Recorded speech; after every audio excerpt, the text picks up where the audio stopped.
హాస్టల్లో నా ఫ్రెండ్కి దయ్యం పట్టింది. ఆ రాత్రి మేము చూసింది ఎప్పటికీ మర్చిపోలేం. హాయ్ ఫ్రెండ్స్, ఈ స్టోరీ హైదరాబాద్లో ఒక హాస్టల్లో జరిగింది. సంజయ్ అనే అబ్బాయి మనతో షేర్ చేసుకున్నారు. ఇంజనీరింగ్ కాలేజ్లో జాయిన్ అయ్యాను, కానీ మాది ప్రాపర్ హైదరాబాద్ కాదు.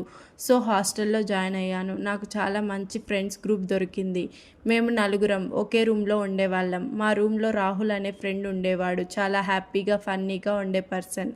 కానీ ఒక సెమిస్టర్ ఎగ్జామ్స్ టైంలో రాహుల్ బిహేవియర్ సడన్గా చేంజ్ అయిపోయింది.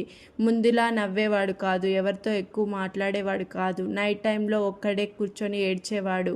మేము అడిగితే ఏం లేదురా, కొంచెం స్ట్రెస్ అని చెప్పేవాడు. ఒకరోజు రాత్రి నైట్ మేమందరం నిద్రపోతున్నాం. సడన్గా రాహుల్ బెడ్ దగ్గర నుంచి ఒక సౌండ్ వచ్చింది. మేము ప్రాంక్ అని అనుకున్నాం. కానీ రాహుల్ లేచి రూమ్ కార్నర్లో చూస్తూ మీరెందుకు వచ్చారు ఇక్కడికి అని ఎవరితోనో మాట్లాడడం స్టార్ట్ చేశాడు. కానీ రూమ్లో మేము నలుగురం తప్ప ఎవరూ లేరు.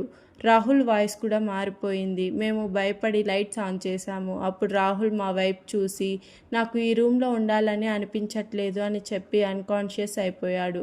ఆ రోజు ఫస్ట్ టైం మేము సీరియస్గా భయపడ్డాం. మార్నింగ్ లేచి వార్డెన్కి చెప్పాం, కానీ వార్డెన్ చెప్పిన మాట విని మా అందరికీ గుండె ఆగిపోయినట్టు అయిపోయింది. ఇంతకు వార్డెన్ ఏం చెప్పాడో తెలుసుకోవాలి అంటే పార్ట్ 2 కోసం మన ఛానల్ని సబ్స్క్రైబ్ చేసుకోండి. Thank you.